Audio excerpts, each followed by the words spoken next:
అందరికీ వందనాలండి. ఎలా ఉన్నారు? బాగున్నారా? దేవుడిచ్చిన మహోచ్చరణను బట్టి, కృపను బట్టి దేవుడి దినాన్న తన వాక్యం ధర్మంతో మాట్లాడుతున్నాడు అనమాట అండి. కీర్తన గ్రంథంలో 34వ అధ్యాయంలో దేవుడు ఒక మాట చదివిస్తూ ఉంటాడు అనమాట అండి.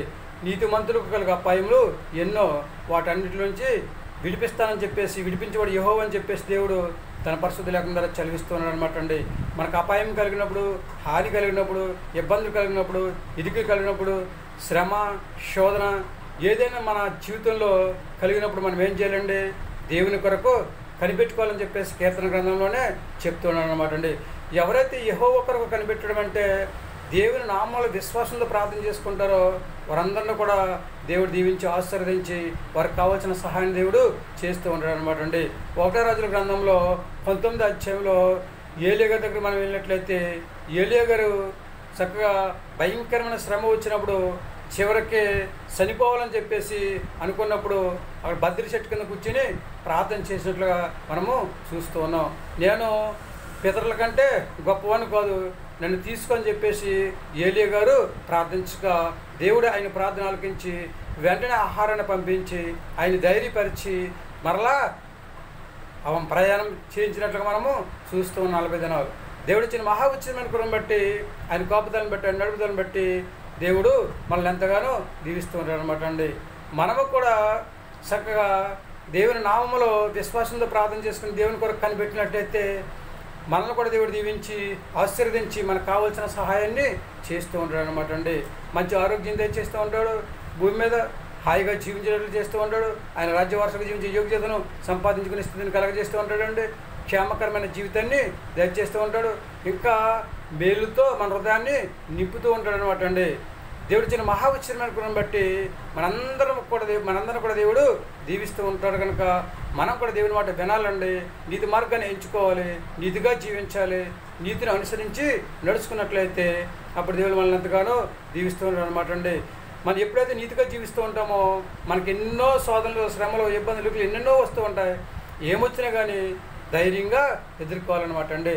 సర్వశక్తి గల దేవా, ఇదిగో నాయనా నాకు శ్రమ వచ్చింది, ఈ శ్రమలో నేను ఎలా విడుదల పొందుకోవాలో నాకు తగిన సహాయం దయచేయండి అని చెప్పేసి దేవుడిని అడిగినట్లయితే దేవుడు మనకి సహాయం చేస్తూ ఉంటాడు అనమాట అండి. ఏలియా గారు కూడా అలాగే ప్రార్థన చేశారు దేవుని నామంలో, దేవుడు ఆయనకి సహాయం చేసినట్లుగా మనము చూస్తూ ఉన్నాం అనమాట అండి. మరి ప్రతి ఒక్కరూ కూడా దేవుడిచ్చిన మహోచ్చరమైన బట్టి దేవుని నామంలో విశ్వాసంతో ప్రార్థన చేసుకుని ధైర్యంగా ఉండి చక్కగా హాయిగా జీవించే యోగ్యతను సంపాదించుకునే స్థితిని కలిగి ఉంటామని చెప్పేసి మేము దేవుడి మాట వింటామండి. ఆయనకు అంగీకారంగా జీవించి ఆయన యొక్క ఆశీర్వాదాన్ని పొందుకుని నీతిగా జీవించే యోగ్యతను కలిగి ఉంటామని చెప్పేసి ఎంతమంది అయితే అనుకుంటూ ఉంటారో వారందరూ కూడా తలలో వంచండి. చిన్న ప్రార్థన చేద్దాం. మహాపరిశుద్ధ పరలోకపు తండ్రి, ఈ ఘనమైన పదం లెక్కలేని స్తుతి స్తోత్రాలు ప్రభా. సర్వశక్తి గల దేవుడు, నీకు అసాధ్యమైనది ఏదో లేదు తండ్రి. సమస్తమైన సాధ్యపరిచే దేవుడు ప్రభా, నీకు వందనాలు తండ్రి. పిల్లలందరూ ప్రభా తండ్రి నీ కొరకు ప్రభా కనిపెట్టుకుని దండిస్తుందవా, ఇవి ఇచ్చే ఆశీర్వాదాన్ని పొందుకుని తండ్రి హాయిగా జీవించే యోగ్యతను దాచేయండి. ప్రతి ఒక్కరిని కూడా దీవించండి. చిన్నలను, పెద్దలను, యవనస్తులను, వృద్ధులను దండిస్తుందవా, గర్భిణీ స్త్రీలను తండ్రి, బాలింతలను ప్రభావ, సంతానాలను పెట్టిన తండ్రి, అలాగే దాన్ని అనారోగ్యంతో బాధపడుతున్న వారిని, ఉద్యోగం చేస్తున్న వారిని, వ్యాపారం చేస్తున్న వారిని తండ్రి, వాహనం నడుపుతున్న వారిని, ప్రయాణం చేస్తున్న వారిని తండ్రి, కూలి పని చేస్తున్న వారిని దండిస్తున్న 1 by 1 సర్వ సృష్టిలో ప్రభావ ప్రతి బిడ్డను ప్రభావ దీవించి ఆశీర్వదించి ఎవరికి కావాల్సిన సహాయం వరకు దయచేసి అందరికీ మంచి ఆరోగ్యం దయచేసి ప్రతి బిడ్డ ప్రభా హాయిగా జీవించే యోగ్యతను సంపాదించుకునే స్థితిని దయచేయమని ప్రార్థిస్తున్నాం నాయన. నీకు వందనాలు.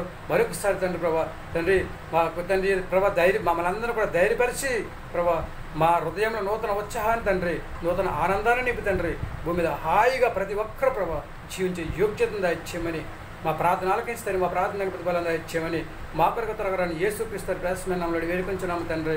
ఆమేన్. అందరికీ వందనాలండి. త్రియక దేవుని ఆశీర్వాదాలు మీకు తోడుగా ఉండను గాక. దేవుడు మిమ్మల్ని దీవించి ఆశీర్వదించును గాక. దేవుడు మిమ్మల్ని, మీ పిల్లలను, మీ ఫ్యామిలీ మెంబర్స్ అందరినీ కూడా దీవించి ఆశీర్వదించును గాక. ఆమెన్. ప్రతి ఒక్కరికి కూడా మంచి ఆరోగ్యం దయచేయను గాక. ఆమెన్. ప్రతి ఒక్కరు కూడా ధైర్యంగా ఉండే యోగ్యత దేవుడు మనందరికీ దయచేయను గాక. ఆమెన్. మనకి ఏదైనా శ్రమ వచ్చినప్పుడు విశ్వాసంతో ప్రార్థన చేసుకుని జయించి జీవితాన్ని జీవించే యోగ్యత దేవుడు మనందరికీ దయచేయను గాక. ఆమెన్. ఏమంటారు? మీ ఆలోచన మీదేనండి. 100% కూడా మన దేవుని మాట విందాం. ఆయన మాట ప్రకారం నడుచుకుందాం, విశ్వాసంతో ప్రార్థన చేద్దాం, దేవునికి నమ్మకంగా జీవించి భూమి మీద హాయిగా జీవిద్దామా? ఏమంటారండి?